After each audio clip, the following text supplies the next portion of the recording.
The list of Democratic lawmakers who are boycotting the inauguration continues to grow. That number now is at 65. That's according to the latest count by MSNBC. Joining me now, one of the Democrats boycotting, Tennessee Congressman Steve Cohen. Congressman, thank you so much for your time. You're welcome, Tamron. Explain to me why you are taking this stand. Is it because of the tweets about John Lewis from the president-elect, or is it the information that's been revealed as a result of the investigations of Russian interference? Well, it's those things and more. I mean, this administration has really depressed a lot of people in my district. My district is the largest African-American district in the country. It went about 80% for Hillary Clinton, and my people feel they're not represented in Washington. And so many things are going to change in the area of civil rights, the area of health care, and opportunities for people that need them, who need SNAP payments, who need WIC payments, who need LIHEAP funding. It's going to be disaster. It is the dark ages coming. And by not going, I am giving my constituents the idea that they're representative, and I am, on their side, that I am going to stand up to, which I plan to, these changes and speak out against them, the changes in America that we see coming, and give some voice to my representatives by not appearing. It's a grand political event in general, and I would like to be there and watch it. But I'm not going to do it because I don't approve of President Trump, elect President-to-be Trump. He hasn't acted presidential.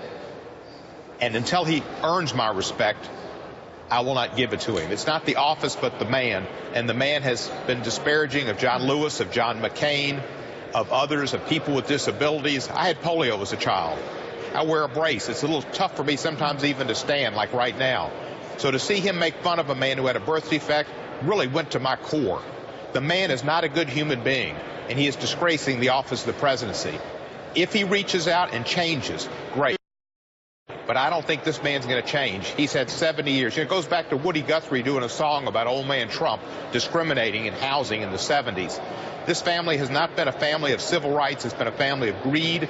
They've tried to fit in every one of the 7 deadly sins except for sloth. They don't have time for sloth. But to your point, if this is how Donald Trump has lived much of his adult life, this person that you have described, eventually, though, he is going to become, around this time tomorrow, the president of the United States. The GOP controls the House. It controls the Senate. While that may not be the desire of your constituents that you represent, who 80% of them supported Hillary Clinton, and the popular vote as well, by millions, went to Hillary Clinton. How does this move the ball forward in accomplishing goals that you might feel beneficial to your constituents and those who supported Hillary Clinton by boycotting? I think it serves a large role. I think the man is very needy. He's been needy since they dropped him off at the military school since he was 13 years old. He's been needy all his life. And he wants to have the biggest, hugest, bigliest crowd in history. If 65 Democrats boycott his inauguration, he'll get the idea that he's not bigly, he's not loved, and we all don't think he's making America great again. He's making America dark again, and that's wrong. But his rebuttal to that has been, but I won. And I get it. You have Democrats who say you did not win the popular vote. All of these things that exist. But President Obama yesterday was asked about lawmakers who've chosen to boycott. He did not weigh in on that. He said he would be there, the First Lady would be there, that he remains hopeful that this direction of the country will move forward in a positive way. Is there anything that could be learned from how he is choosing to handle it? Granted, he needs to be there. He is the president. He cannot boycott. But his tone, as far as not to defeat and fighting so that laws and policy to benefit your constituents can be not ignored by this new president. I'm a great supporter and admirer of President Obama's. We're going to miss his grace. We're going to miss his no drama Obama. But lambs sometimes get slaughtered. This is politics, and politics, in particular in this city, is a tough game. And if you don't fight back and if you don't stand up, you'll be eaten alive. You've at least got to let the message be known out there of what's going on and get ready for 2020. We've got to have a Democratic inauguration in 2020. We're going to have a lot of damage in 4 years. It can't be 8.